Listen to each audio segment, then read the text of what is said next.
सल्लल्लाहु अलैका या रसूल अल्लाह वसल्लम अलैका या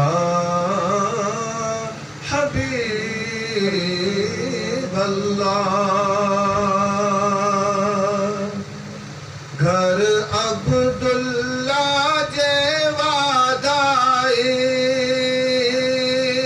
ओ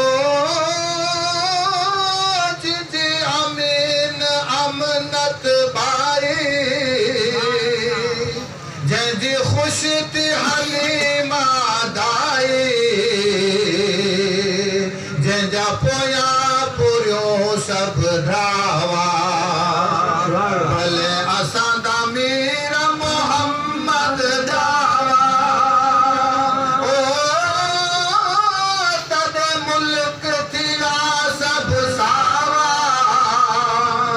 जदे खुद खुदा कई वाहवा भले असां दा मीर मोहम्मद जावा। हक हकीकी नूर नूरानी आयो हक हकीकी नूर नूरानी ओ आई नबूवत वाली निशानी तदे बुत दिया सब फानी कर कर खिरा सब कावा भले असां दा मीर मोहम्मद जावा ओ तदे मुल्क दिया सब सावा तदे खुद खुदा कई वाहवा भले असां दा मीर मोहम्मद जावा। कर अहमद सिफत तो आका जी कर अहमद सिफत तो उन जी ओ आहे जन्नत जागीर हो जह जी कर अहमद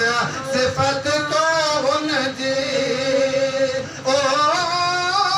आहे जन्नत जागीर जह जी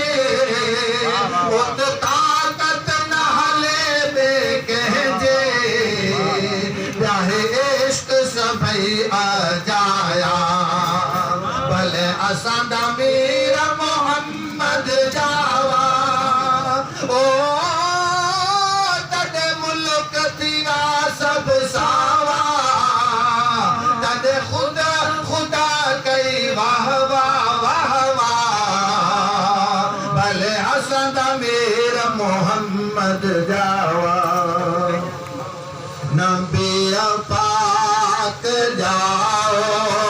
तगुलड़ा केड़े प्यार नबिया पाक आयो तगुलड़ा केड़े प्यार हो नबी गोलो तगुलड़ा केड़े प्यार हो नबी गोलो तगुलड़ा केड़े प्यार नबिया पाक जाओ झूला चंद तारा अज अमर आमिना ते झूला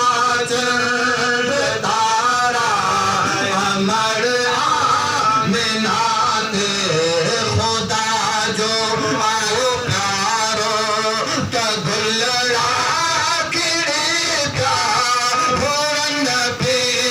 गोलो तगुलड़ा केड़े प्यार हो नबी गोलो तगुलड़ा केड़े जाओ दाम अरबी थियो जाग रोशन आयो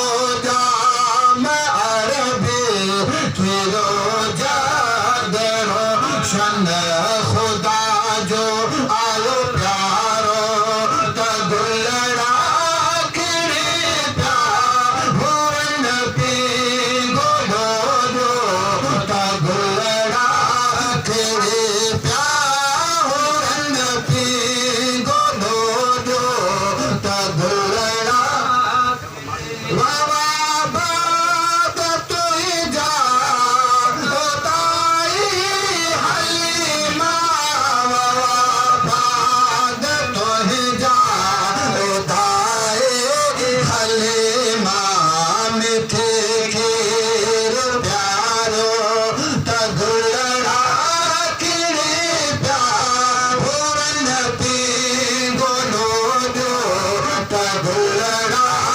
खेड़े प्यार पे बोलो जो भुलड़ा भले जाम जाओ सरदार नबे सारे आलम जो